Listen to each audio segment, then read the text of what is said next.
Live at Lunch. Live at Lunch with Ott and Hanny on 104.5 ESPN, Baton Rouge. What the hell's going on out here? Now, here's Jimmy Ott and Charles Hannegriff. Yeah, for some reason or another, you sound a little taller on radio. Is it live? Is it live? Is it live? From Jolie Pearl Oyster Bar and Town Square Pizza, downtown Baton Rouge. Welcome to the Thursday edition of Live at Lunch, 104.5 ESPN Baton Rouge. Charles Hannegriff, Jimmy Ott, Jordan Kitchens back in the studio. Got our Vegas crew with us today. Dwayne Colucci. Hockey season has That's right. Get started. the hockey horn ready, baby. The hockey season has started. Of course, we'll be talking with Matt Humans. He had a monster week last week, sweeping the board in the college with his college picks last week. So we're talking with him, and of course Kenny White, professional handicapper and long-time odds maker. It's a gorgeous day here downtown Baton Rouge. That weather's expected to hold through the weekend, so monster day on campus for LSU and Ole Miss. And it'll be a big weekend for the New Orleans Saints, too, who will start Spencer Rattler at quarterback. This was rumored as soon as Derek Carr's injury was disclosed as something that was going to keep him out, at least for this game and the next game. And then will be a week-to-week decision, according to Dennis Allen yesterday. Saints play 2 games in 5 days because they play on Thursday against the Denver Broncos. Jimmy, we touched on this a little bit yesterday, but it's worth taking a look at Spencer Rattler. We've seen a little bit of Jake Haener. He's a little bit limited. I'm a little bit nervous about his long-term abilities to be a starting quarterback, and I've got some of the same concerns about Rattler, about Haener. Okay, and I got some of the same concerns about Rattler. I was about to say, okay, but he does, I think, at least provide a little bit more arm, a little bit more athleticism. Is that enough? I think so. Then Haener, yeah, a little bit. Not, like I said, not a ton. This is a snapshot. I watched Spencer Rattler play a ton in college. I know you did too. I didn't watch Haener play a ton in college. I just know what I've seen. I watched Haener a pretty good bit. Matt Humans watched Haener a pretty good bit. You think he's well respected out there, but yeah, he's just undersized. Yeah, that's it. It's the physical stuff. Rattler's not doesn't have tremendous size either. No, he's got a little bit more arm and a little bit more athleticism. Haener lit it up at the Senior Bowl. That was when his stock really started to rise. Yeah, they like Haener more. They had him ahead. Okay, that's a good question. Do they like Haener more? Yeah, they do. Then why isn't he starting on Sunday? Oh no, I misspoke. Rattler. Yeah, I'm sorry. Yeah, I'm sorry. Haener was the number 2 quarterback, but I think they believe that the longer, the higher, a little bit. Yeah, the higher ceiling belongs to Rattler. Is it high enough? I agree, but not much. No, that's my opinion. No, we both watched him enough at the college level. What if Spencer Rattler was the same star prospect that Haener was and played at the same schools that Haener did? Haener started at Washington. You would think he would have that much more upside? I don't know that. Like I said, I don't know that it's a ton more Fresno upside. Mostly. Yeah, he went to Washington for a year, I think it was, and then went to Fresno. Yeah, I remember more at Fresno. Well, because he didn't. Yeah, he was a starter at Fresno. The stars were what got Rattler on the field, I think, so early at Oklahoma, and it was probably a little bit too much too soon. He was a turnover guy early in his career. And I think we talked about that the first game he played at Oklahoma. It's like, he's got some ability, but I don't see this, overwhelming prospect. I don't see Andrew Luck or anything like that. And then he went to South Carolina, and it was an up and down thing. We remember the great game he had against Tennessee, but that was the high water mark. There were way more games where he was just okay. So the Saints will get a look, a 2-game look. Is that enough to make a decision in the offseason about whether you need to go start looking for another backup quarterback? I don't know. But we're going to get a longer look at him than we ordinarily would have, because Derek Carr's been a remarkably durable quarterback over his career. He's missed very little time. You know, the games he missed at the end with the Raiders were more of a contract dispute than they were an injury. So we'll see. I'm hopeful that he does well, but I don't have any overwhelming expectations that Spencer Rattler is going to save the franchise and be the quarterback of the future. Maybe I'm wrong. Could be could be just the opportunity he needs. Everybody's got to start somewhere. So the Saints will start him against the Bucs and most likely against the Broncos as well. So about a 2 on my excitement level. I'm sorry. You want me to pretend? No, I don't. I don't want you to. I don't want you to pretend. I'm not. I mean, now, does he have more mobility than Derek Carr? So if you don't have a whole lot of protection, does he give you a chance for a little escapability to prolong, extend the play a little bit? Sure, he does. I mean, who has less, mobility than Derek Carr? But I don't. Can he come in and win a game? Sure. Is he going to be? I'm very lukewarm on him. Can he be your backup quarterback for 10 years? He might be. He might be a Chase Daniel. I mean, yeah, Chase Daniel. Stuck around for a is long he going time. to be? Is he going to be they like him. Okay, so I mean, is that just compared to Hayner, or is that compared to, or as far as some sort of big time? I mean, he is a shade over 6 feet tall. Yeah. And Hayner is a shade under 6 feet tall. I mean, we're dealing with some limited, this is not what you want. I mean, and does he, for a 6 feet quarterback, does he have, certainly not Kyler Murray, not many are. Okay, so that's maybe a bad example, but somebody that can move. We talk about athletic. Man, that's weird. We're dealing on a soft curve there. Maybe the Derek Carr curve. Okay, he's definitely more athletic than Derek Carr. No argument. But I don't know, man. This is the first Go time. Saints. Who dat? Yay. This is the first time that they have. Let me know when McCoy's back so we can bring Carr back. And he lit it up. He lit it up when he had the starting offensive line.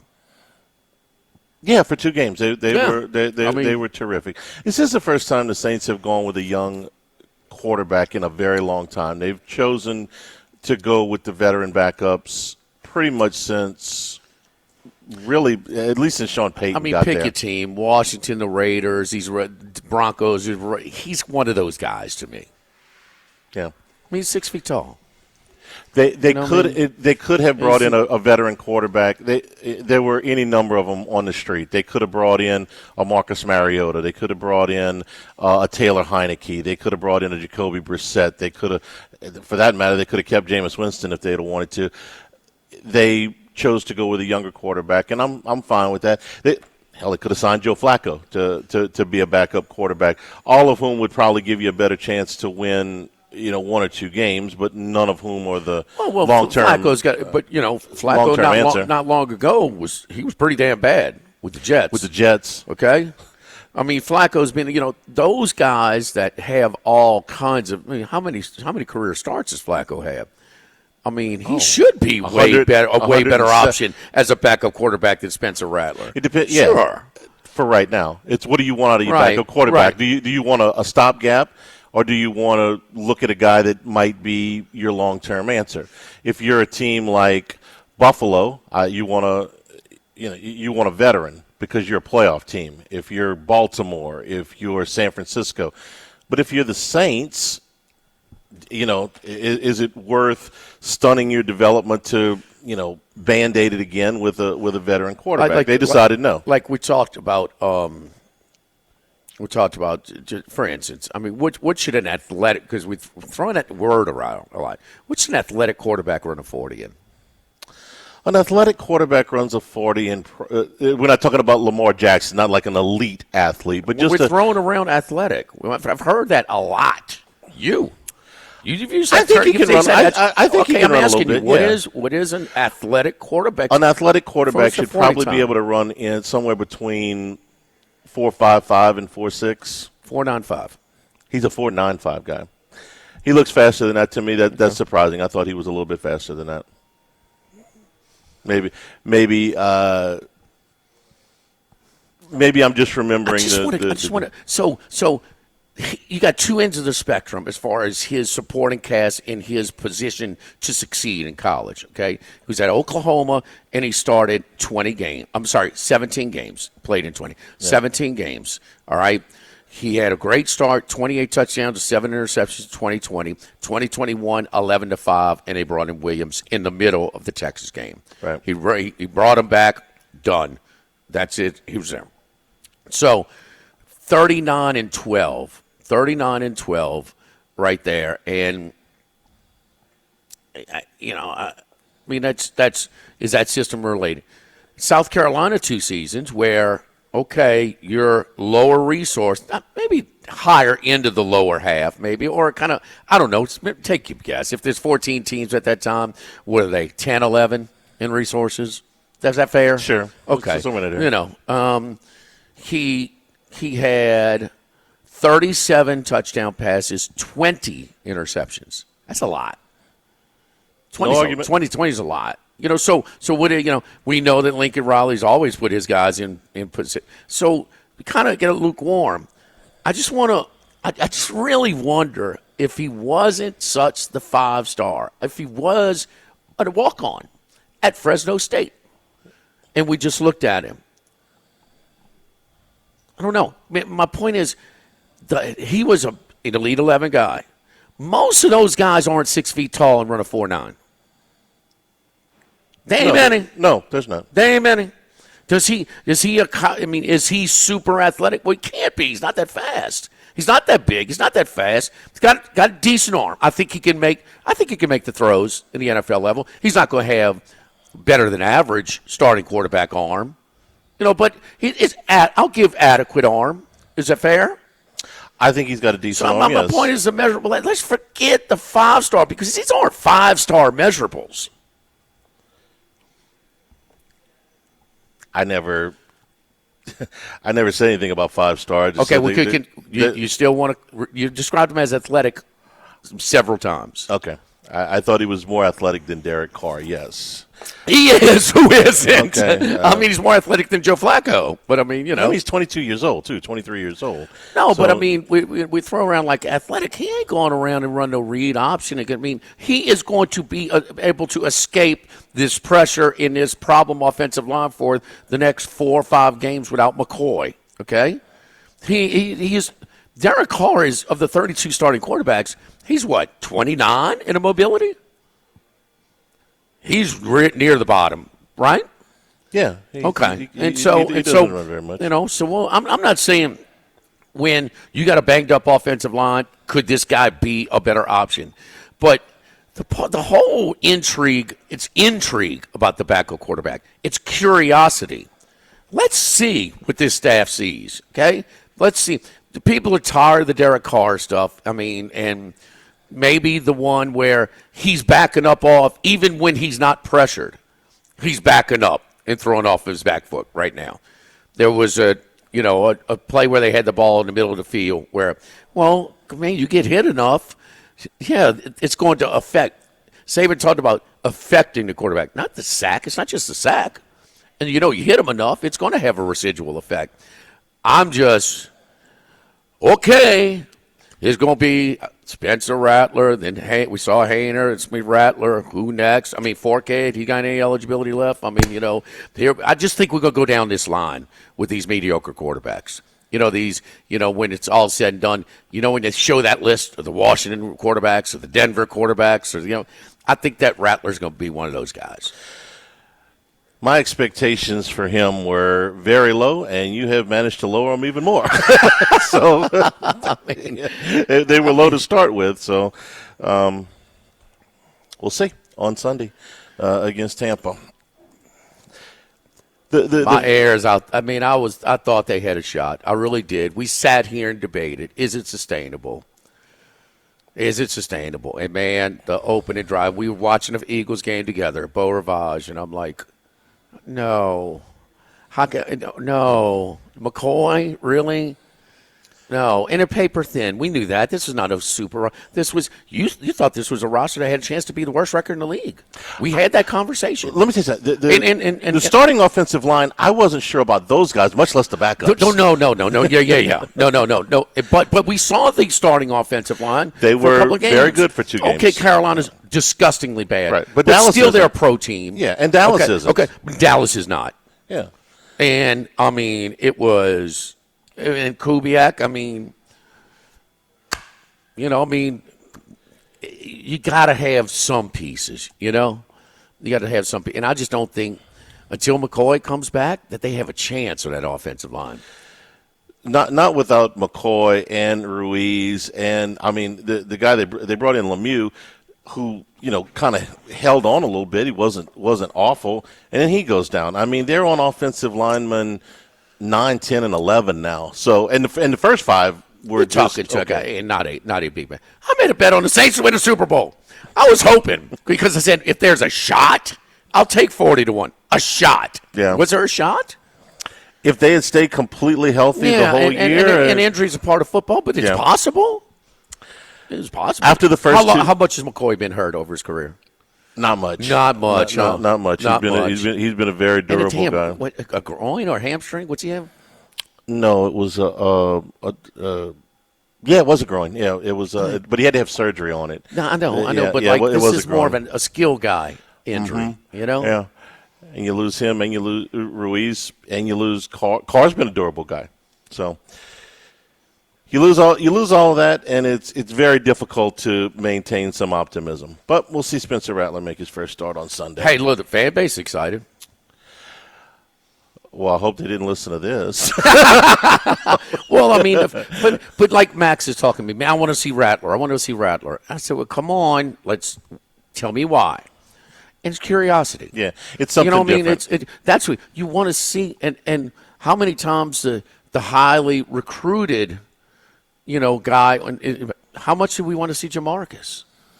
When he was here. Yeah. Matt Flynn. Matt Flynn. We're trying to win a national championship. And he's running a very complex system. And say what you want about with my man Croton, but they were running 3, 4, 5 different guys in there every play. And Flynn was a guy that could process it, put him in position. And, man, you got the Ohio State saying we didn't know what was coming next. But we want to see the curiosity. I just want to, distinguish. Yes, it's intrigue, it's curiosity. And I will say, here's my little ray of sunshine, Charlie. Oh. Little silver lining, okay? I was waiting. This is Del Mar weather, by the way. Yeah. Okay, this is what it feels like in the morning when you're riding that low. So I got the top off on Ethan's Jeep, okay? It's a little chilly. You need a little pullover at about 8 in the morning going to get the coffee, all right? They like him. That's legit. Mike Lombardi told me that. He said they like him. So let's see what they like. That was what I said at the beginning before you started telling me how terrible this guy was. The 4.95 is like let's not call him athletic. Well, I promise never to do that again. It's 6 feet and 1/8 of an inch tall. That's just not. That's not your typical guy that gets Elite 11 status. That's just not. The Saints fans are so frustrated with what has gone on for over 3 years now. Is it Carr's fault though? No, not all of his fault. No. Dennis Allen's going to tell us about how Bill Belichick. Dennis Allen, right there. Okay, that's where most of your frustration stems from.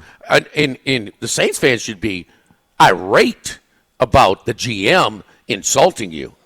Because, when and I know it was recycled, but that whole, look what Noel did. He rebounded his career, and Belichick and those guys. You had Belichick available. Yeah. You think you're going to be able to outbid the competition this year? Don't you think Belichick's going to get a good job?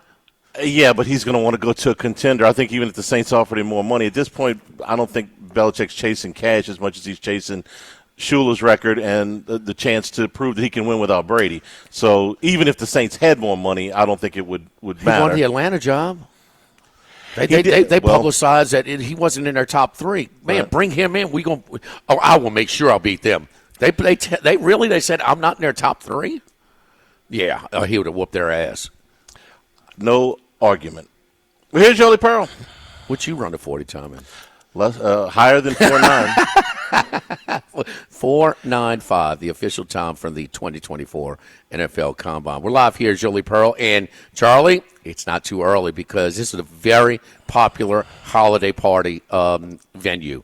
I mean, very popular. It's now time to call. We have an extensive menu. It's not just the menu items on our regular menu that we serve over here at Jolie Pearl, but we have a catering menu in a lot of different ways, different sizes. You talk about when we shut the whole place down, we shut down half, shut down a few tables, whatever you do, live music at the stage, whatever, microphone set up if you want to do some sort of presentation.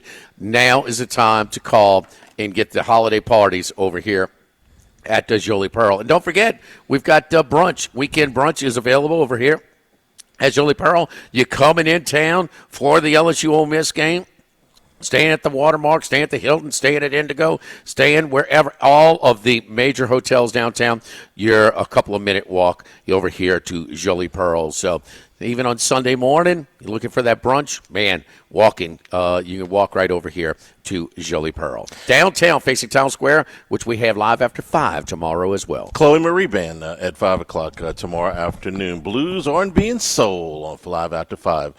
Live at lunch, 104.5 ESPN Baton Rouge.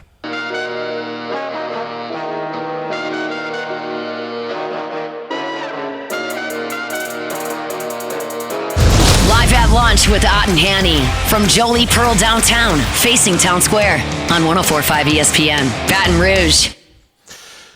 2 games in the divisional series later today. The Tigers trying to close out the Guardians. They won 3-0 yesterday. The Yankees have a chance to close out the Royals in Kansas City last night. The Mets, who were about as far buried as a baseball team can be in May. 9-11 games under? Yeah. Was it 9 or 11? Forget. I'm trying to remember if it was games behind or games under 500. No, they were like 9 or 11 under 500. Yeah. It's just a disastrous start to the season. And hottest team going right now? I've been playing them for 2 months. Why stop now? You know, we were sitting there with the long-term scout. It's got, 6 World Series rings at the Boravage River. And I said, he says, man, I like the Phillies. I said, why stop now with these Mets? They're hot. And I mean, and it looked like Ranger Suarez was going to wiggle off the hook. Bases loaded, first 2 innings. I know. They left 6 runners on the first 2. Including bases loaded, nobody out in the second inning. But he didn't Lindor got a hold of one for the grand slam. But, you know, it's low scoring, man. You got to take advantage of while you can. And it's, all 3 games go under yesterday. Yankees, did the Dodgers game go under? There was 8-0. That was close. Let me check. Yeah. Okay. Yankees definitely were under as well. They go to 2-1. Beat Lugo, man. Now you got to win with Waka. Giancarlo Stanton hit a bomb, and that ended up being the difference in the game. So the Yankees lead that series 2-1, and the Dodgers emphatic 8-0 win against the Padres to force a Game 5 in that series. Mets are moving on. Yankees and Tigers can close out today. Dodgers and Padres will play a Game 5. And, the Dodgers have no starting pitching. What do? They go opener through 7 pitchers through a combined 7-hit shutout. Yeah, shutout. It was a push. I'm sorry, 8-0 was a push. Okay, so 2-0-1 to the under. But yeah, to shut down that San Diego, and this is why they want to try and bring it. It's an advantage, Charlie. I mean, Tampa Bay, they did it for a reason, and there's a lot more teams that are doing it these days, doing the openers where you just throwing you guys, they're all rested. They all throw. I mean, all these guys out the bullpen throw close to 100. Right. Yeah. At one time, it was seen if you had to throw a bullpen game, it's like, what do you mean you can't go find enough starting pitching? Correct. Now it is a legitimate strategy. It shuts down the hottest team in baseball. We talk about the Mets, but the Padres, since the All-Star break, have been the hottest team. And I mean, that lineup at that place. No, that's how many of those guys can you name? Not many. Dodgers, okay, they're payroll, right? Huh? Biggest in baseball. How many? I know Kopech, Brasler, Banda, Kopech, Vesla, Phillips, Hudson, Trenin, Knack. I mean, huh? I'm over. It's the Chinese Bandits. I'm over. It's the Dodgers Chinese Bandits. I'm not well versed on the Dodgers bullpen. Don't forget our friends at Legacy Title. Chad Reynolds, Legacy Title for all of you real estate closings. No, I don't know him. I know one of those guys. I mean, I don't watch baseball with the sound. I bet baseball every day. I got no idea. Legacy Title, Chad Reynolds, Legacy Title, 296-0060. Great staff at Legacy Title. Ashley Donald, Mariana Haynes, Adrian Galata, Michael Platt. Buying, building, refinancing. Nobody chooses but you. Choose Chad Reynolds in Legacy Title. Live after 5 tomorrow. Who we got tomorrow, Charlie? Chloe Marie Band, Blues, R&B, and Soul. Boom. Blues, R&B on Soul in a Chamber of Commerce weather day tomorrow here at Live After 5. Make Jolie Pearl your meeting place for tomorrow's Live After 5. Live at lunch, 104.5 ESPN Baton Rouge. It's time. It's now Colucci time. Dwayne Colucci is back to give his best picks on 104.5 ESPN Baton Rouge. Oh, how about that intro, huh? Man, Charlie, how long we been doing this? Is it hockey season? We got an intro like that. Hockey season? I mean, huh? Hockey season. What's up, Get Colucci? the Zamboni. It's like a celebrity status over there in Baton Rouge. How'd you guys survive? Are you guys okay? No storm effects over there in Baton Rouge, correct? No. Good. We not even close. We got a little dose of Del Mar weather for a couple of weeks over here, man. Nice. God bless those people in Florida, man. They took the top off the trop. Took the top. Yeah. When are they supposed to start playing in new stadium? 28. 28. Yeah. Okay, so We'll have the stadium in Vegas built before then. I mean, what are you guys doing? Don't pay us out. I know. I mean, look, Tampa St. Pete.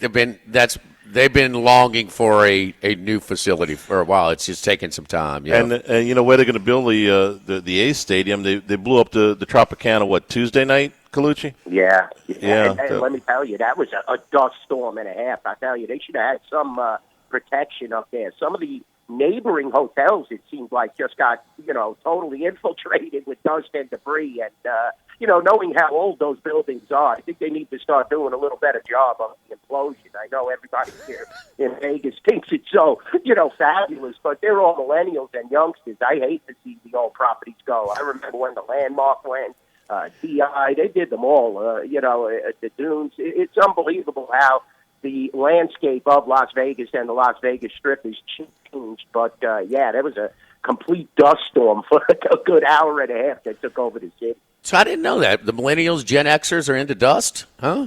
Yeah, they're into implosions, not into dust. They're into implosions. Maybe a different kind of dust. I don't know. But I'm telling you, they're into implosions and destruction, it seems like to me. They throw the implosion parties, right? I don't know if they call them that, but they throw all these places and rooms were going for exorbitant rates, guys. So a lot of people are into seeing buildings come down and be demolished, which is very interesting to me because sort of like I've been there, done that now, and the Trop was just one of the remaining big hotels that were synonymous with Sinatra and Dino and all those guys. But sad to see it go, and a lot of jobs were lost, and I think it's going to be a bad location. Not that I'm totally against the A's coming, but you have the Four Corners there, you have T-Mobile there already, Allegiant Stadium right across the street.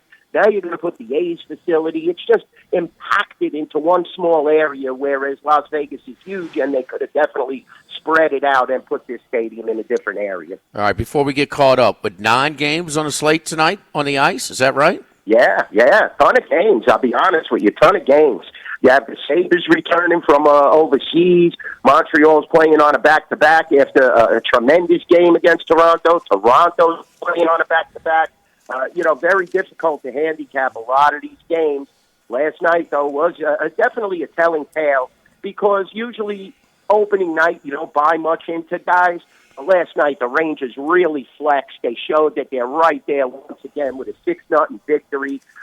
Colorado, you were able to see that they still have problems without Nichushkin, without Landeskog, and they just got blown out by the Vegas Golden Knights with their revamped lineup. They look very good, I tell you. The Knights look tremendous on the offensive side of the puck. Even defensively, they were solid at times because we know Colorado could put a lot of pucks, into the net. Vancouver was a disappointment. I mean, they blew that big lead. And, guys, to keep remembering what the Colucci tells you. Do not buy into the Edmonton Oilers. Until you see them turn the pendulum, they're just the Edmonton Oilers. I mean, they got blown out last night. They need a quality goaltender in that lineup. I mean, they'll be fine, don't get me wrong, definite playoff team, but everybody just picking them to win the Stanley Cup each and every year, it's starting to get really stale and tired. You do have phenomenal talent there, but Connor McDavid then puts up a 0 last night. No shots on goal. That's like Michael Jordan getting shut down and not scoring a point. That's just ridiculous. All right, tonight, who we got? Tonight, I would definitely come with the Devils. I think Toronto played a very difficult game in Montreal. They threw everything but the kitchen sink at Samuel Montembeault, and they couldn't score. Now, the Devils might have a little jet lag, but the Devils are much improved. They have Markstrom in there now. They have a lot of different assets, and they're definitely here to play. They're 2-0 already, and at home, I think the Devils could definitely be a play. I mean, I would pick against my Canadians tonight, but 3-1, I'm not going to lay that in the second game of the season. Montreal didn't look too bad. They got some new offensive weapons and a different scheme. They looked a lot better, so I would never lay 3-1 in that spot. The Kings, I like a little on the road. Buffalo looks horrible. I mean, they look horrible overseas. That's why the game is currently at 110 at the Rampart in South Point. So I would definitely look at the Kings. I think they're a solid road team. And here's a measuring stick game tonight. Right off the bat, Dallas is 115 in Nashville with the acquisitions of Stamkos and Marchessault. The line is telling you Dallas is very alive in this game. Dallas. Okay, Dallas is minus 120 at Nashville. So Nashville's still celebrating Vandy beating Alabama. So, I mean, New Jersey minus 135. They swept that little two-game set against Buffalo overseas. And the Kings, even money, in Dallas minus 120. What happened to Utah on this naming of the team? I mean, a hockey club. Okay, that's creative. Yeah. I mean, what's wrong? The Jazz, they stole the Jazz. I mean, of course, anybody knows that there's numerous jazz halls in Salt Lake City. I mean, crawfish was taken, red beans and rice, gumbo, huh? I mean, what happened to Utah? We're done giving them names for their professional franchise. They're going to be the Yeti, remember? Oh, the Yeti? That was one of the things that was in the ice coolers, the ice chests? Okay. No, more like the snowman. No drinking after midnight. Yes. I don't get it, guys. I can't understand how you can't formulate a team, name or logo in the time frame that they had. Yeah, you're getting back to the Commanders and Redskins squabble there. And, that was a totally different situation. I mean, come on, let's get a name going for this hockey club. It's just ridiculous, in my opinion, that they didn't vote or, have somebody step in ownership and say, look, this is the name. This is what we're going with moving forward. I totally agree with you guys. There you go. All right, where's the action? What games hurt you and what games helped you last week in college and pro football? First of all, recapping. Yeah, well, definitely it was not the greatest of weekends, like we said. When you have, guys, so many different point spreads, that land or games that land close to the point spread, this is where you have both sides of teasers alive, you have both sides on parlays alive. So, it was a very, very difficult weekend. I mean, one of the few games that helped us was probably the Cowboys late, but you had all these weird outcomes, and, some of these teams really got up for their game. And, the Baltimore game definitely hurt. I mean, that landed right on 3. You know that.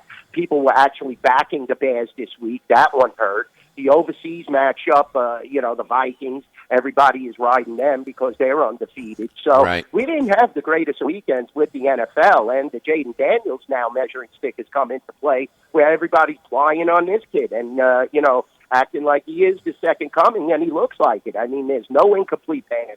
He knows when to run the ball. Granted, they're not playing the highest competition level, but Washington is definitely one of the new teams on our radar as bookmakers. Then you have the games like the 49ers that definitely help when you have a team like that that's losing. It's unexplainable right now at this point with this high-powered offense and this team that is predicted basically to go to the Super Bowl. How you are just faltering against teams like Arizona, it becomes very, very disappointing. So, the college, it was fabulous. You saw Vandy. They caught Alabama on the rebound there. Definitely everybody goes right to Nick Saban, how, Nick Saban isn't there to remotivate his team after a big victory against Georgia.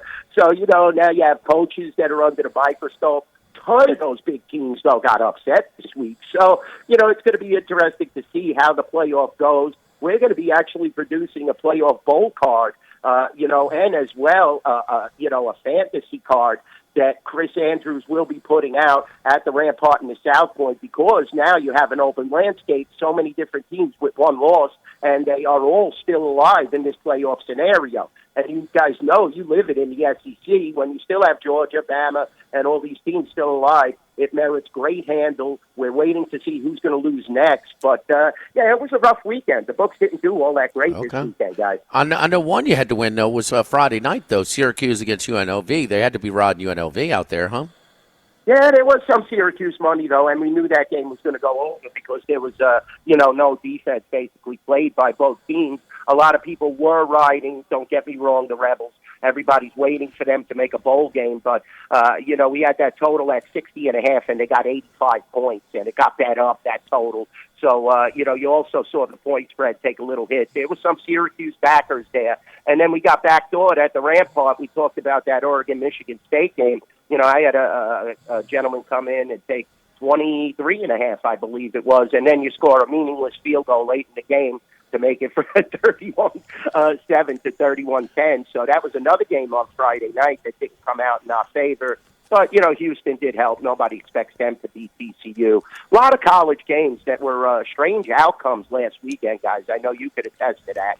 And, it's a very, very competitive season right now on the college football schedule. We're going to see how these teams return after losses. Teams like USC, Michigan. These teams really have to find themselves now. Michigan totally out of the playoffs in my estimation now. And, this is definitely a tough college season for both the bookmakers and especially the consumers and wagers.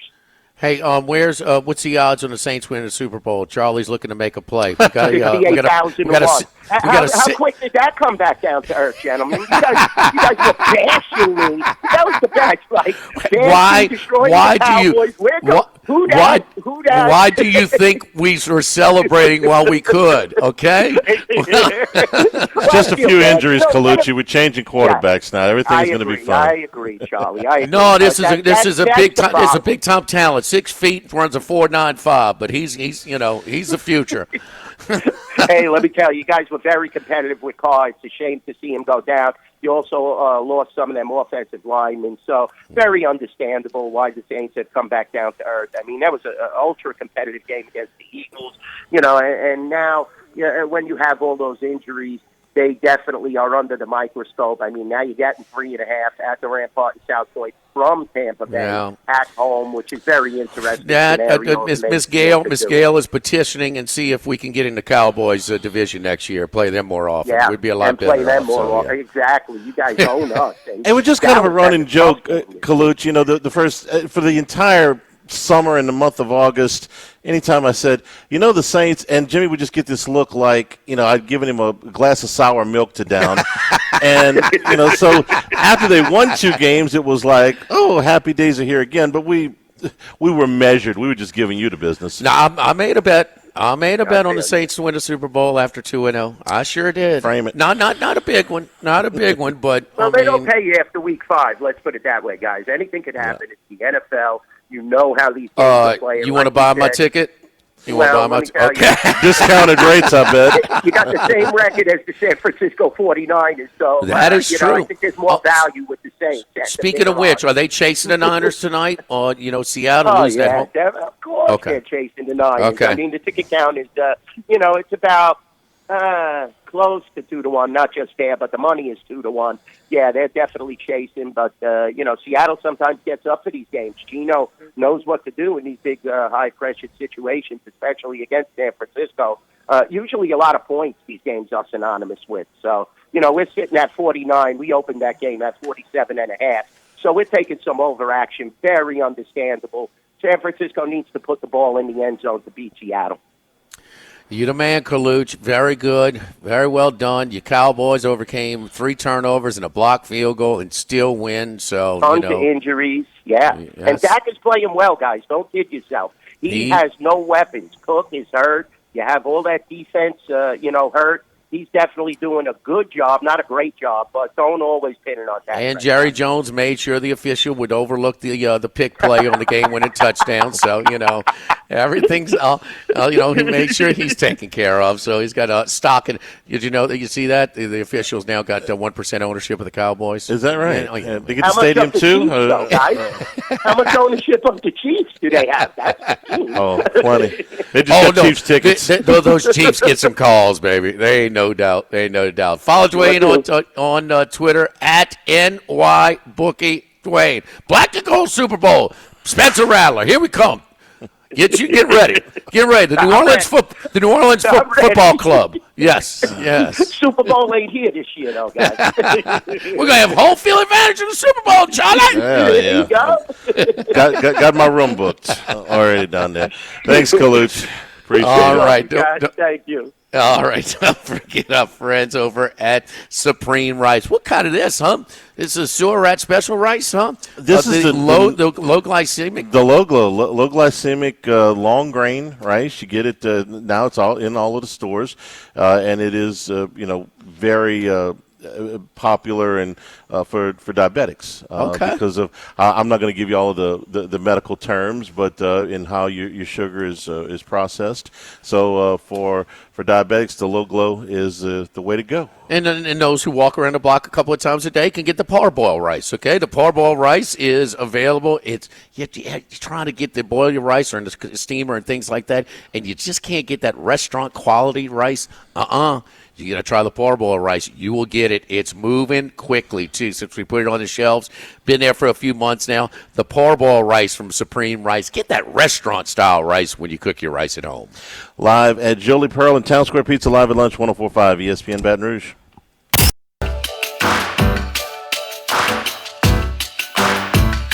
Live at lunch with Ott and Hanny from Jolie Pearl downtown, facing Town Square on 104.5 ESPN Baton Rouge.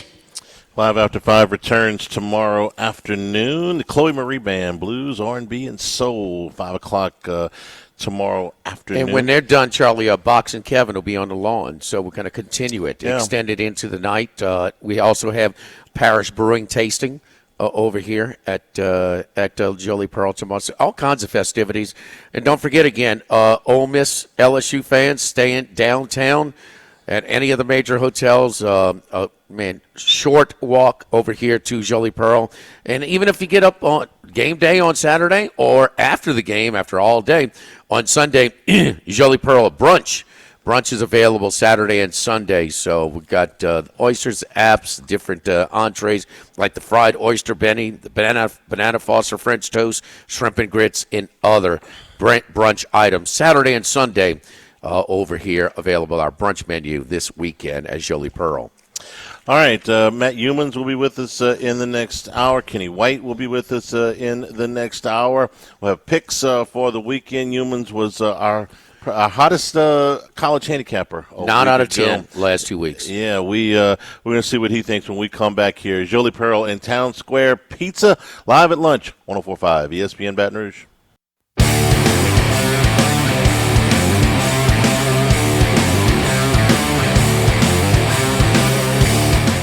Live at lunch with Ott and Hanny from Jolie Pearl downtown, facing Town Square on 104.5 ESPN Baton Rouge. All right, over here at Jolie Pearl. Don't forget Live After 5 tomorrow. And, right at the tail end of that as well, we got more live music over here at Jolie Pearl. Also, Parish Brewing will be over here for a tasting. So that's always funny. Box and Kevin on the lawn after Live After 5. Let me spit it out. So, and don't forget, it's never too early to schedule your holiday parties over here at Jolie Pearl. At Jolie Pearl, we're pretty shucking good. Let's go out to Las Vegas. Charlie and I both 4-1 last week. Charlie and I, I'm 7-3 last 2 weeks. Charlie's 8-2. Ain't nobody as hot as Matt Humans. I mean, he is just rolling in the dough. I mean, good thing that his new improved lifestyle with all this money that he's rolling in, he was able to join us on his regularly scheduled day instead of Friday. But I don't know, Matt. Friday you're 5-0, bro. Let's keep it up. How you doing? Him sharing. Well, the simple explanation is a lot of the underdogs that played early in the season were roadkill. They played dead, and the last couple weeks, those underdogs have been coming through. And it's one thing when you're losing as a handicapper, you can't completely change what you do because then you're going to get turned upside down. And you just got to stick with the approach that works for you year after year. And I'm playing more dogs again this week, so. Eventually it's going to turn around. You hope. You don't always know for sure, but you hope it's going to turn around. And the underdog trend has turned around for me the last couple weeks for sure. Well, you take the Cal plus 10.5, winning the whole way. Should have won the game. Minnesota wins the game outright, catching 8.5. Washington wins by double digits. San Diego State rolls as well, and takes a little luck to go 5-0, so anybody could have told you that Jonathan Smith was going to settle for a field goal with 20 seconds to go up in Eugene. So, hey, we'll take it, absolutely. Matt, you're looking at the Red River rivalry. Paul Stone, this is the 11 a.m. start. He goes to these, but 2:30 is past his bedtime, so he's got to stay home and watch this one. But a lot of points, man, up to 16.5 Sooners against Texas.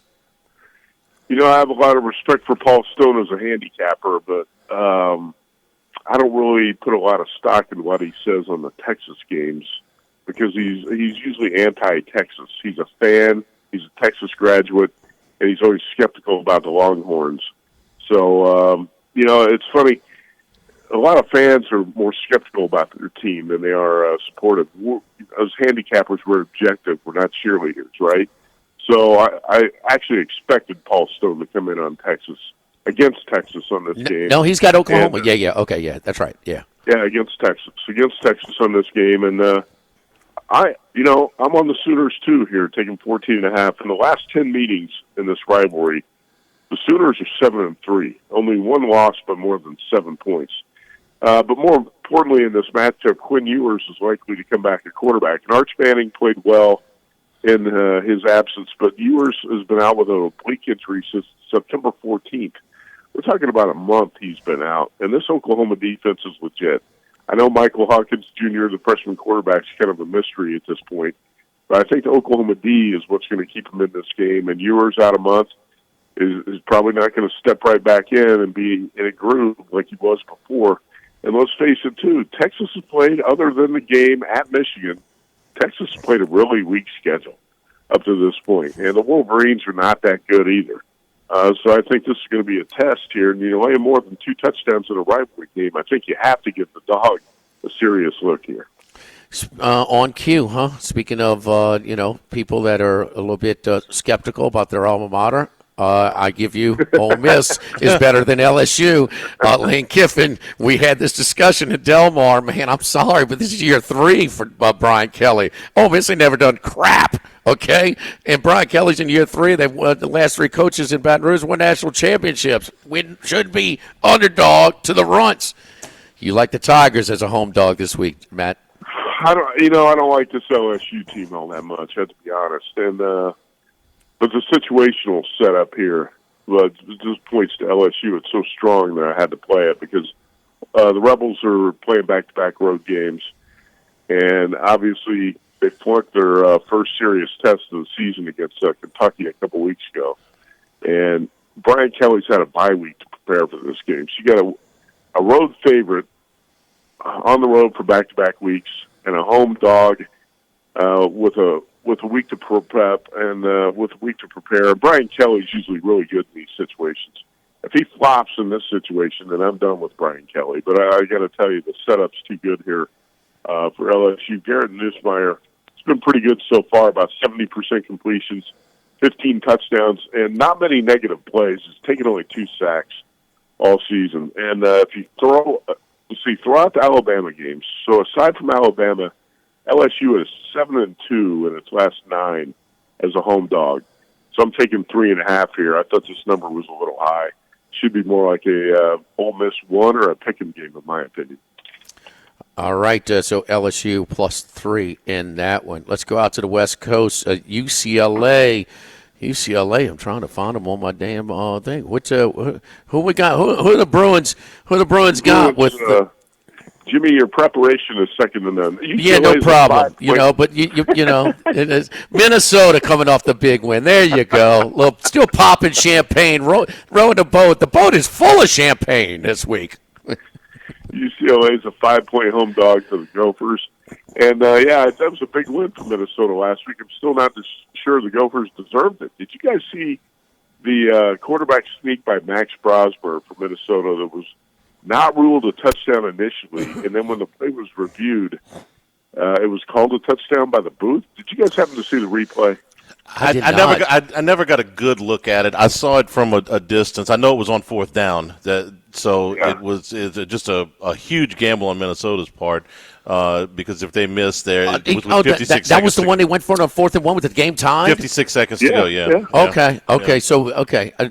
No, Matt, we just I never saw got a the good result, and we couldn't believe that he just didn't kick the field goal, to take the lead with a minute to go. Exactly. And that's a huge gamble to take. And Andy said didn't get a good look at it. Neither did the replay booth, because if you look at this replay 10 times you're going to come away unconvinced that the Minnesota quarterback got over the goal line. There's no proof that he did. It's just a ridiculous overturn by the replay booth. And, it's a big win for Minnesota, but now you got to go on the road. You're laying 5 against UCLA, and this might be the last Big Ten game that the Bruins are going to have a shot to win. And, by the way, UCLA was surprisingly competitive on the road to LSU and Penn State. And I don't know if this is more a negative of the Nittany Lions or a credit to what UCLA did last week. But UCLA held Penn State to 322 total yards, including 85 rushing yards. And Justin Martin stepped in at quarterback. He completed 22 of 30 to keep the Bruins in that game. If you looked at that on paper, you would have thought Penn State was going to win by 40. And UCLA hung in there and played well. And the 85 yards rushing that the UCLA defense allowed showed me that this team is coming around. Also, that first half that the Bruins played down there in Baton Rouge was not bad either. So I got to take the home dog here against a Gophers team that's, I would say, not in a great situation off the big home win over USC. All right, the big one in this one. But maybe there's something just not quite clicking on all cylinders for both of these teams. And maybe it's because of their new quarterbacks that, are still getting used to their supporting cast. But both Oregon and Ohio State, they both have easy paths to the playoff. This is the only game that either one of them would be underdogs. So Ohio State's going to be favored in 12 of their 12, Oregon 11 of 12. But Ohio State on the road, they got a hell of a roster. There's no doubt. But both of these teams not just quite, rolling the way a lot of people expected to this point. No, you're right about that. And what I like about your comment there is that you said both of these teams. Because when you hear most people analyze this game, they keep harping on Oregon and how Oregon's looked a little sloppy. And Oregon's 1-4 against the spread. Well, hey, Ohio State has not been that impressive either. And the Buckeyes have been slow starters in 4 of the 5 games. And they played a pretty weak schedule, too, by the way. Faced all 5 of the games have been against below-average offenses. So Ohio State led Akron 7-3 after the first quarter. Tied with Marshall 7-7 after 1. Led Michigan State 3-0 after 1. Led Iowa 7-0 at halftime. If you look at the talent on paper, this Buckeyes team is really impressive. But if you've been watching things unfold on the field, it has not been that impressive. And the same's true with the Ducks because they're 1-4 against the spread. But, hey, Oregon's played a tougher schedule. Idaho's not a cupcake. Boise's legit. Oregon State's not bad. UCLA was on the road. And then Michigan State last week, bit of a difficult spot because it's a look ahead to Ohio State, which was what I was thinking. Taking the points was the Spartans last week. You know what? There's been a lot of talk about. I can't believe Jonathan Smith took that field goal at the end against Oregon. Here's what Jonathan Smith is thinking in that situation. I actually thought he was going to kick it. He's going to need that field goal unit to go out there in that situation late in the game, in the future, to win a game. And he's trying to get his field goal unit some work in a late game situation because he's going to need those guys to hit a kick like that to win a game. He's not trying to cover the spread like a lot of the armchair couch quarterbacks are thinking when they're watching that game because they played Oregon and laid the points. But still, it's been a tougher schedule for the Ducks so far. Dylan Gabriel's the quarterback I trust a little bit more in this game. He's completing about 78% of his passes, 11 touchdowns, 3 picks. Yeah, he's made a few big mistakes. But I've watched the Buckeyes make a lot of mistakes here early, too. By the way, this is the first time in 33 games that Oregon has been an underdog at home. And the last time it happened, the Ducks won that game straight up. So I do like Oregon here. I was surprised the number is 3.5. The look-ahead line was 1.5. What's Ohio State done to merit this moving through a key number? I don't think enough. All right, Penn State and USC, last time they played in L.A. was 52-49, Charlie. Trace McSorley, Saquon Barkley giving Sam Darnold and the Trojans all they could handle. So, but, just a moral victory for James Franklin. He doesn't win the big games. You know that. So now they play, go coast to coast to play USC here. And this line has dipped a little bit, Matt. It's down to 4.5 currently. Trojans catching points at home. There were plenty of 5s out there when I was looking at the screen this morning, but I took 5.5 with USC early this week, and this is when I knew I was going to play because the Gophers have been tripped up on the road at Michigan and Minnesota. I don't think you need to downgrade USC too much for losing a couple road games that they easily could have won as well. And a lot of people are so results-oriented, losing on the road in the Big Ten on those long trips like that is not a reason to seriously downgrade a team. And USC is getting better defensively. You can see it. I also think that USC's got some big-time offensive talent. Miller Moss, quarterback, Woody Marks, running back, Jacoby Lane, Zachariah Branch, wide receiver. And, you talked about Oregon and Ohio State both being a little bit off. How about Penn State? Again, I mentioned it earlier, only 85 rushing yards at home against UCLA a week ago. And James Franklin on the road against Lincoln Riley. Give me Riley in the points here. I think USC's got a great shot to win this game. All right. And then the late one to get out, the latest start of the weekend. The Broncos of Boise State going to the island, take on Hawaii. 20.5-point favorites on the road here in Hawaii. Yeah, all the hype's about Boise State and Ashton Jeanty because he got over 1,000 yards rushing in the first 5 games, and that's why this number is so pumped up here. But, I was in San Diego last weekend for the Hawaii-San Diego State game, and Hawaii had the yards edge in that one, 356 to 323. And to be honest, Hawaii was a better team for much of that game. San Diego State was just a little bit tougher, and the home field advantage I think helped pull them through there because their defense made a big stop at the end. But Braden Schrager passed for 272 and 3 touchdowns. Potheli Ashlock is top receiver.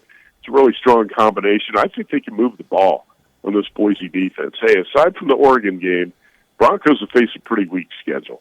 Last week, Boise allowed 507 yards to Utah State, including 372 passing.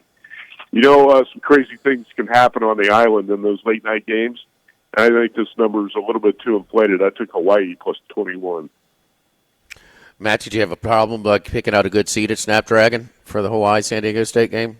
The announced crowd was 31,000. I think the actual crowd was 23, but Hawaii has a pretty good road following, and San Diego State actually had a pretty good crowd. I know that you're mocking the San Diego State atmosphere because somebody told you, I think when you were at Del Mar, somebody told you the atmosphere was crazy. And she did. This is the guy who goes to LSU games in Death Valley. He's not going to be impressed by Snapdragon Stadium's atmosphere. His son drug him to a soccer game, and he's scarred for life. Yeah, I had to go see damn Wrexham play at Snapdragon. I'm like, oh, I'm dad of the year on this crap. I mean, So, no, that's anyway. So, where can we get a line on this game, son? Wrexham, huh? So, anyway. But give me, speaking of my son, being this, the caring dad and the nurturing dad. My son was a little upset that his new team, Alabama, lost. So, sent him a short text. Hang in there, son. I love you. Nah, no, just roll Tide. That's all. They like saying that. Roll Tide. So, I bet it's been pleasant over there this week. Sorry, boy. You picked him. There you go. Your best bet. One pick in the NFL this week. Oh, man. I don't know what one pick I give you this week, but I got 4 games I like. I don't love them, but I'm going to go with the Jets on Monday night. And if you watch the Jets in London, there's not a lot to like there. But I think the coaching change is going to result in at least an immediate bump for this team. Also, Nathaniel Hackett's been demoted as the play caller, which I think is important. And, hey, this Jets defense is doing its job. It really is. Jets are not losing because of defense. They're losing because Aaron Rodgers has played like crap. And he was terrible last week. So I think Rodgers is going to answer the bell here. By the way, the Bills have not looked very good on the road the last 2 weeks. And Josh Allen hit his head on the turf hard last week in Houston. The NFL cares so much about player safety. But Josh Allen was lights out on the field, and somehow he was cleared to come back in the game last week, and he finished 9 for 30. Something's wrong with Josh Allen. He's probably a little bit off. I think the Bills are going to get it right, at least for 1 week on Monday night. Or the Jets will get it right, at least for 1 week on Monday night. So I'm playing the Jets here plus 2.5. Jets number 1 in yards per play defense. Number 1. Yeah. So yeah, the NFL is very, very concerned about player safety. Just so long as it doesn't cost them any money. Yeah. If it didn't cost them any money, then they get convenient player safety. I would like to go to now. Look, back when Marshall Faulk and them were playing at San Diego State, I'd like to be at Qualcomm or Jack Murphy at the time. But I know this. They've outdrawn in basketball. They've outdrawn UCLA for years in basketball. I'd love to go to. You're right about that. San Diego State's basketball home crowds of the Ahaus Arena are outstanding. One of the best atmospheres on the West Coast, no doubt about it. Well, it was great trivia question for you, Matt. Marshall Faulk senior year, G.W. Carver High School. Their record, 0-10. Yes, the only team to offer him. Our coach wanted to put him at DB. Everybody else didn't. Nobody wanted to let him play running back, but San Diego State. That's some really unique green and orange uniforms. Yeah, green and orange, baby. Yes, indeed. All right. That's wild. I'm going to give you guys one more quick trivia question before we go here. Who is San Diego State basketball's all-time leader in assists? And it's not even close. Number 2 guy's not even close to number 1. Tony Gwynn? Tony Gwynn. Nice call. Great call. Really? Yeah, he's a basketball player. Wow. There you go. Yep. I'm happy that I got it right, but I'm also happy to think Jimmy thinks I made a ridiculous guess. I was like, did you mishear him? No, Glenn was a hell of a basketball player. That's pretty impressive. All right. Who's going to win that game tomorrow between the Padres and the Dodgers? Oh, boy, I think the Dodgers are going to win it. Last night with that bullpen game, pretty impressive. 8 pitchers, allowed 7 hits, struck out 8. They go home. They got Yamamoto and Jack Flaherty. They can both go to in Game 5. So I think the Dodgers are going to get it. Man, I'm worried that the Dodgers kind of wiggled off the hook last night. Derek Stevens still in Detroit? Yep. Is he still in Detroit today? You know what? I'm not sure if he is. I'm sure he's going to be going to some Tigers-Yankees games. But, big win for the Yankees last night. Think about it. It's like the NCAA tournament bracket, right, that just clears out for the Yankees. All they had to face was the American League Central. And if they can get by the Royals, they're going to get the Tigers. I mean, come on. So we could be looking at either a Subway World Series again, Mets-Yankees, or a Dodgers-Yankees World Series, which would be pretty cool. I know that some people hate that, but it'd be pretty cool to see Shohei Ohtani and Aaron Judge go head-to-head the World Series. Maybe Manfred has made a call to Goodell to get the Chiefs umpires in there and make sure that happens between the Dodgers and the Yankees. I mean, so we'll see about that. Humans, good job, man. We appreciate it. We'll talk to you next week. Good luck. You bet. Thanks. All right. Don't forget our friends over at Electric Man Baton Rouge. Damn, Charlie, that's pretty good. Tony Gwynn, play basketball, huh? I read a book or two. I never saw him play, but I've read a little bit. You got me on the books. Yeah. No argument there. I read Billy Walters' book, so that was, and I think Seabiscuit. Yeah, it's a good book. I saw the movie. Yeah, book is both are good. Yeah, both are good and different. Both are good and different. Some people kind of get a little caught up. The book is better, whatever. No, right. Both are good. Don't forget our friends at Electric Man Baton Rouge. Need an electrician? Call for an estimate. We're available 24 hours a day, 7 days a week. Quality service we provide. $79 service calls. You can go right to our website at electricmanbatonrouge.com to request a quote. Boom. Click on it, and away you go. Residential and commercial electrical work, installations, lighting, electrical safety. I mean, this is not your own, figure it out at home type of stuff with the electrician. Guaranteed scheduled appointments. You're not held hostage all day long. We got great deals, free estimates, friendly technicians, quality service. We're licensed professionals. All of our employees are licensed professionals. Insured and free inspections. So if you need electrical work, call 372-5356. Or easy enough, go to electricmanbatonrouge.com. Live is Jolie Pearl in Town Square Pizza. Live at lunch, 104.5 ESPN Baton Rouge.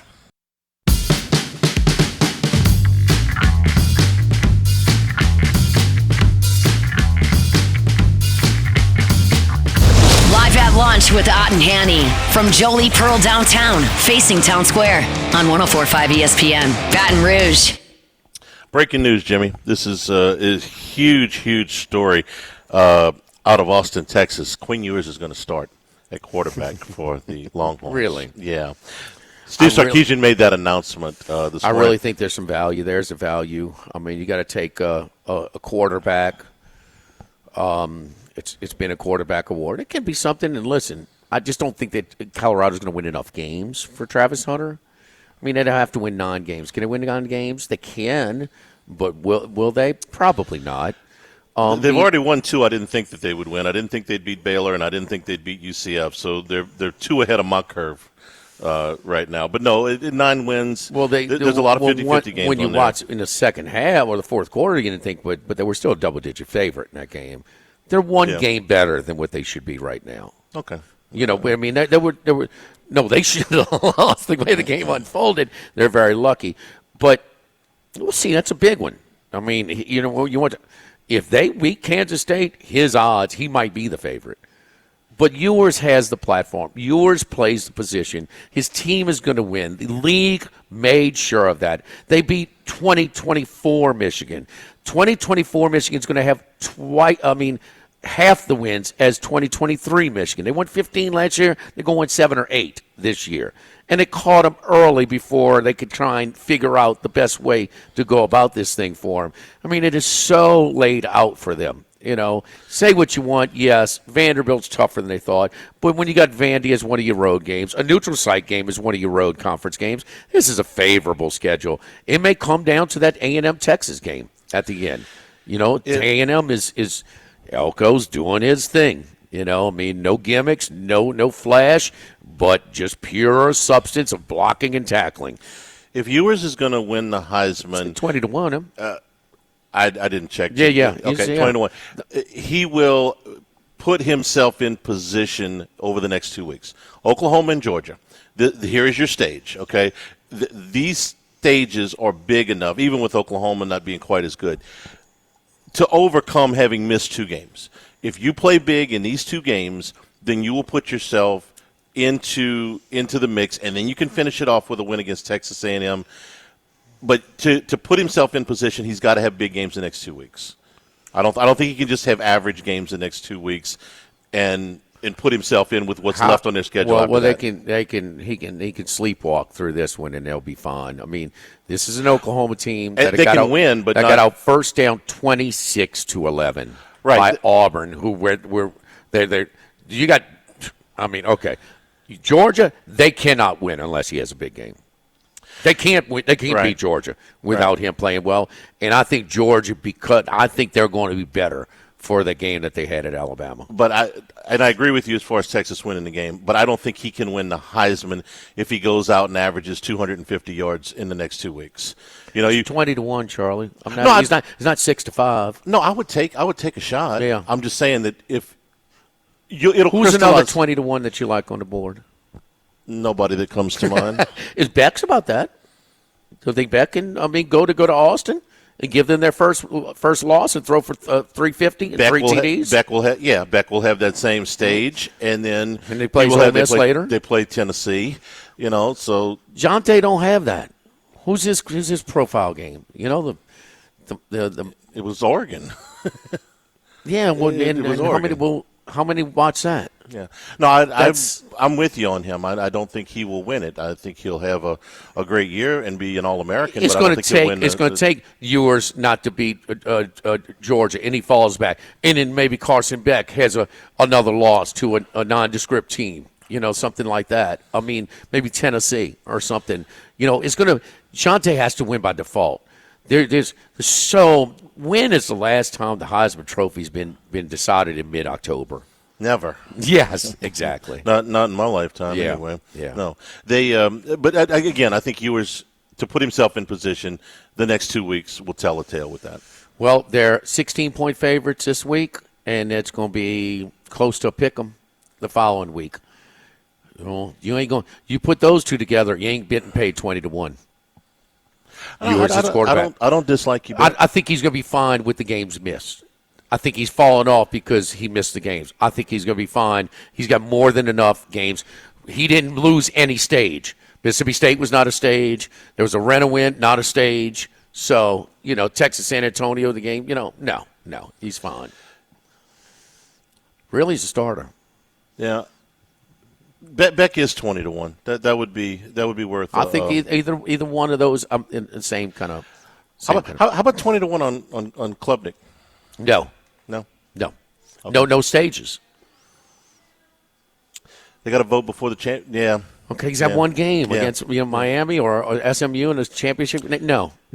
We saw him against Georgia. Beck, Ewers, and Milrose odds are too low to like him at this point. He's 8-1. Right. So do you take your pick between Beck and Ewers? I can live with that. The one loss he threw for 450. And Ewers is at home for the big stage game. So okay. Who you like in that game? I like Georgia a little bit. I do a little bit too. This read. Texas schedule is cotton soft. Don't forget our friends at Relief Windows. Quality windows, doors, siding, interior shutters, and even better customer service. You can go to our website at reliefwindows.com and schedule your free quote. We'll come out to your home, evaluate the system, put together some computer renderings and modify them according to your likings, and away we go. Then we'll send it off to American manufacturer, and when it's ready, we'll call you, set up a time. We come right on time, and away they go. I sure wish that I knew about the wood windows at Relief Windows, the gelled windows. That's right, high-tech energy efficiency windows built with R-Last wood. Gelled windows come with a 20-year general warranty and a lifetime limited warranty against rotten termites, providing years of beauty and minimal maintenance.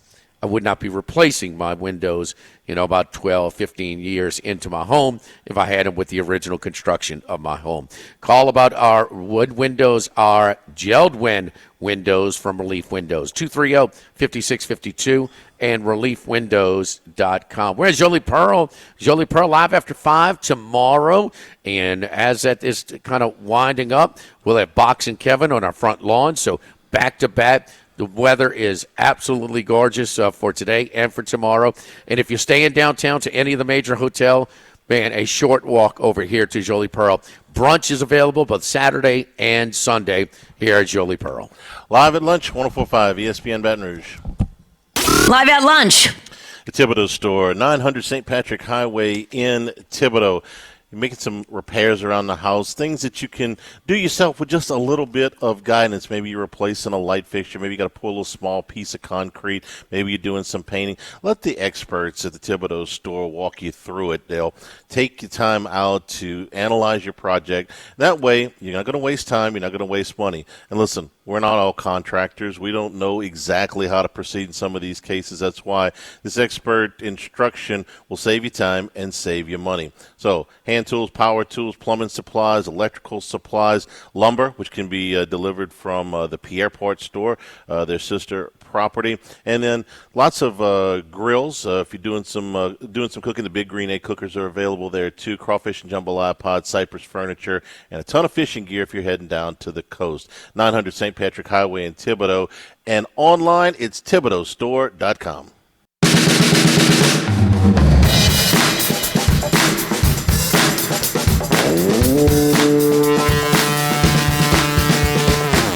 Live at lunch with Ott and Hanny from Jolie Pearl downtown, facing Town Square on 104.5 ESPN, Baton Rouge.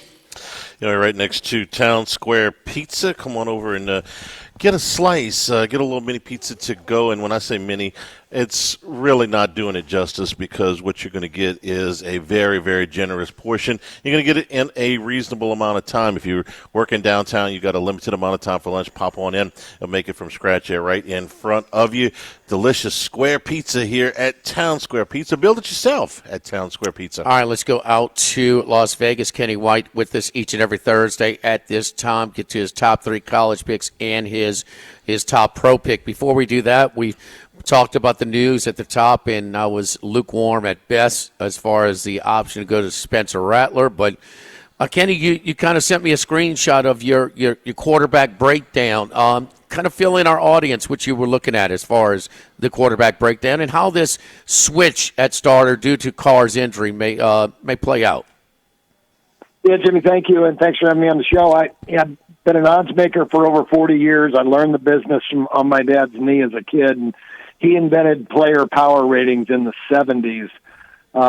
His quarterback ratings and the system that he came up with is one of the best there is, and I've taken it and kind of taken it to another level with some more next-gen stats, and our stuff is all based off size, speed, experience, and then your passing numbers, but we love to research quarterback arm strength, quarterback mobility, and their intelligent level and their quickness on their release, and all of that gets calculated into the rating. Now, we got Jake Haener with an average arm, very accurate quarterback, but Spencer Rattler is a stud. His kid really, the college football did not use him the right way, and I'm not sure if the Saints will use him the right way, but this kid can throw on the run as good as anybody.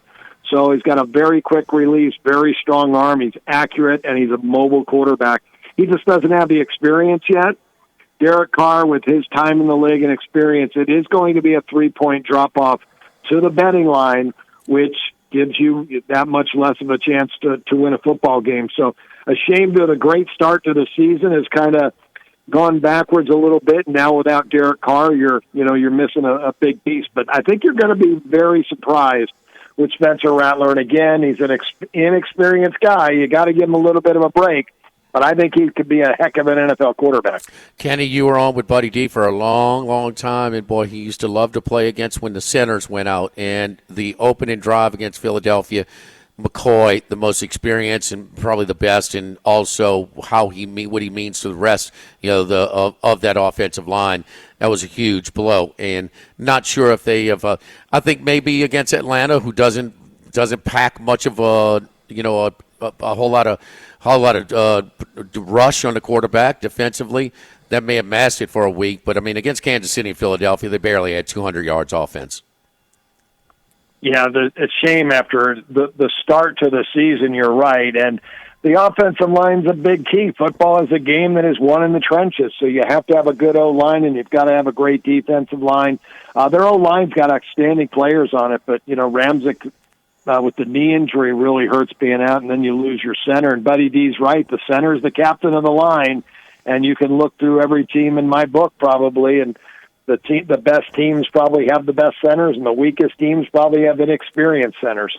All right, let's go to your college picks. This is sort of one of these Pac-12, Big Ten, now turned Big Ten conference games. And Washington, who is, with all that they lost in the offseason. Now, they got a pretty good coach, but, man, nobody lost as much as Washington. And they're 4-2 now. Now they travel to Iowa City to take on Kirk Ferentz Hawkeyes. Hawkeyes 2.5-point favorites here at home. Yeah, last week was the Super Bowl game for Washington, really. A Big Ten game against Michigan, who they lost to in the national championship game, 8 months ago. So this team and the players on this team rallied around and said, hey, we got to win this game. We're coming off a loss at Rutgers, and we need to turn things around. And they played a great game, their best game they played this year. They did win the turnover battle by 1, but their performance rating for me was a 130. That's what the top teams in the country rate out, so they did play a great game. I don't see football teams play those type of games back-to-back, and especially when you put so much energy into the Michigan game. Now you got to travel. You're heading to a really good football team in Iowa who plays great defense, and talk about offensive line play. Kirk Ferentz, one of the best in the business offensively with his line. He's an outstanding spread cover coach in 25 years, 164 and 126 covering those spreads. So he's going to run the ball. He's going to be methodical. He's going to control the game. It's going to be a low-scoring football game. I love these type of bets, Jimmy. Whenever you're laying less than a field goal and you make the game more than a touchdown, I have the Hawkeyes -8 here, and that's not accounting for anything of a letdown for Washington. I think they have a letdown, and I could add 2.5 points to Iowa for this game and make it 10.5. Iowa is off a loss at Ohio State. They lost 35-7, so I think you'll see a very inspired Hawkeye team at home, and they do cover at a higher percentage in their home games than they do on the road. All right, Kenny, the next game is the game we've been looking for quite some time. We talked about this game back in the summertime, and we've seen some live movement at it, mostly threes, like at places like DraftKings and Bet Rivers. BetMGM has 3.5, still at -120. But Ohio State and Oregon, and this is the only game where either of these teams would be underdogs. So Ohio State will be favored in all 12 games. Oregon will be favored in 11 of the 12. But both teams on offense with their new quarterbacks not hitting on all cylinders just yet. So, kind of just not high flying. That may come. Teams are not complete in September, early October, but not exactly flying high with the expectations of both of these. Both have a very favorable path to the playoff. This will not decide that, and it could be a rematch in the Big Ten title game as well. So 3 or 3.5 is what we're seeing most places right now. Yeah, great setup, Jimmy. Everything you said, 100% true, and we have been waiting for this game. Two great coaches, two really good quarterbacks that both transferred in, two teams that have top 10 offenses, top 10 defenses, and they're both top 10 football teams. Ohio State is the better football team. I've got them ranked second best in the country, a 130 rating. Their performance rating so far, I keep every game, and then I use a median of those games to compare to my power rating, is a 126. So they've actually underachieved a little bit so far this year. They are 2-3 ATS. Will Howard's having a good year in this offense, throwing 70% of his passes. He came from Kansas State, and he's a really good quarterback. They're well-balanced offensively, and they play at an average pace. Oregon, Dan Lanning, 2 years now as the head coach there. All he's done is won 27-5. He was the D coordinator at Georgia before he got this job. So Ryan Day was the offensive coordinator at Ohio State. He's more of an offensive guy, but he does believe in great defense. And he brought in Chip Kelly to run the offense this year. But Oregon, I think the edge is at quarterback. Dylan Gabriel is a stud. He's kind of in the Tua Tagovailoa mold. That Hawaiian kid, comes to the States, plays at Central Florida for 3 years, has a decent career there. He threw 70 touchdown passes to just 14 interceptions, a great ratio. Goes to Oklahoma and has an amazing 2 years there. He's a sixth-year senior now. 78% completion percentage this year is the highest of his career. 8.7 yards a pass is well above average. 11 TDs, 3 interceptions. On his career, 136 touchdown passes, just 29 INTs, over a 4-to-1 ratio. So that's my edge in this game. Oregon started slow against Idaho, who is one of the best FCS teams in the country. I have them over 100 rating, which means they're better than an average college football team. Boise State, they are very competitive. They got the best running back in the country in Genty. At Oregon State was the rivalry game, and then Oregon did what they had to do. They beat them up 49-14, and they no advantage in the turnover game, so they played a great game there. But their performance rating on the year, 127. I just said Ohio State a 126, so they're performing about the same rate. I have Oregon as a very strong home field, and you're giving me points. I'm all over the dog here, Jimmy. All right, let's move on. And, we're talking about Dylan Gabriel. It was He replaced a quarterback that was pretty successful at Central Florida back in the day, Mackenzie Milton. Remember him, Charlie? I remember that injury. Yes. He's given up football. He's an offensive consultant for Josh Heupel at Tennessee. Good for him. That was one of the scariest injuries I've ever seen. Yeah. All right. Let's look at the next one, and we're looking at Wazoo and Oregon State were kicked to the curb in the Pac-12, and that's all that was left. But they have better seasons than we thought. Washington State 4-1. Their only loss at Boise State. Nothing to be ashamed of there. But they take on Fresno State here. And Fresno State, again, we're looking at this is in Southern California. Fresno State catching 3.5 as a home dog, Kenny. Yeah, I'm kind of surprised, I guess, but maybe not, because as you mentioned, Washington State having a good year with, a 4-1 record.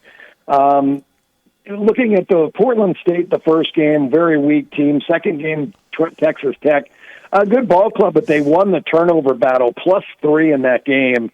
And then they play their biggest rival, Washington, and they beat them 24-19 on a neutral. And that was their most impressive game for me. The week after that comes the letdown. San Jose takes them to overtime. Washington State pulls it out, but they do not cover. And that was the worst game they played. And then you mentioned Boise State, not a horrific loss because this is a good team, but they lost by 21, 45-24. So I have a performance rating of 108, a power rating of 104. So they've overperformed to what I think they are. But again, just a 104 rating, 76th best team in the country. I have Fresno State the 63rd best team. I think they're a better football team. I like their offense. I like their defense.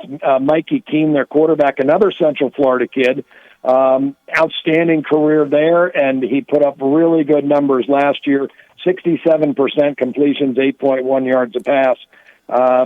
His touchdown ratio this year has not been good because they turned it over 4 times in their last game against UNLV, and I got a feeling that head coach Tim Skipper, who is the interim head coach, but what I'm hearing out of Fresno is this guy's a very good football coach, and the players really like him. So they're playing hard for him. Again, 3-2 on the season. Their losses at Michigan, at UNLV, nothing to be ashamed of.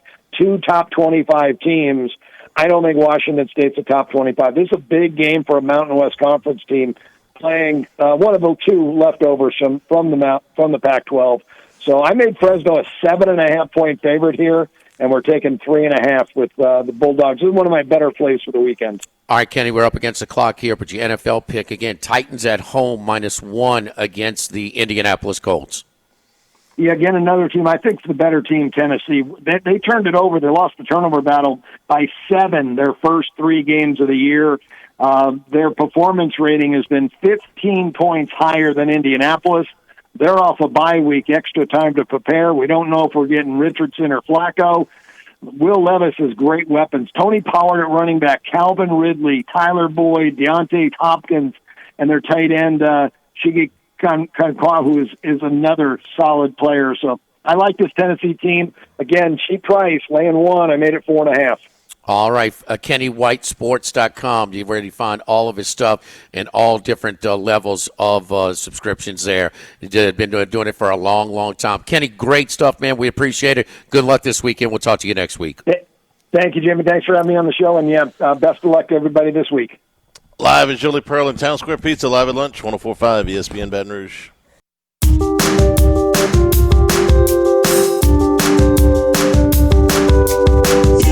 Live at lunch with Ott and Hanny from Jolie Pearl downtown, facing Town Square on 104.5 ESPN Baton Rouge. Live after 5 tomorrow afternoon. Great weather. R&B and soul, Chloe Marie band tomorrow afternoon starting at 5 o'clock. And then also, to kind of tail into that, we continue the live entertainment on the lawn right in front of Jolie Pearl with Box and Kevin. Also, Parish Brewing doing a tasting over here. We've got brunch that's available Saturday and Sunday. So you're in town, staying downtown for LSU Ole Miss this weekend. It is a very short walk here to Jolie Pearl. Everybody taking advantage of the weather.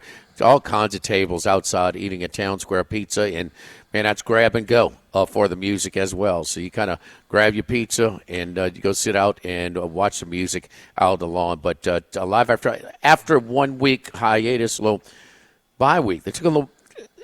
Live After 5 was on a bye week last week too, Charlie. Not just LSU football, but LSU football and Live After 5. So they're back for, 3 or 4 more weekends. They'll be here tomorrow. So the weather is Chamber of Commerce. Take advantage. Enjoy the weather.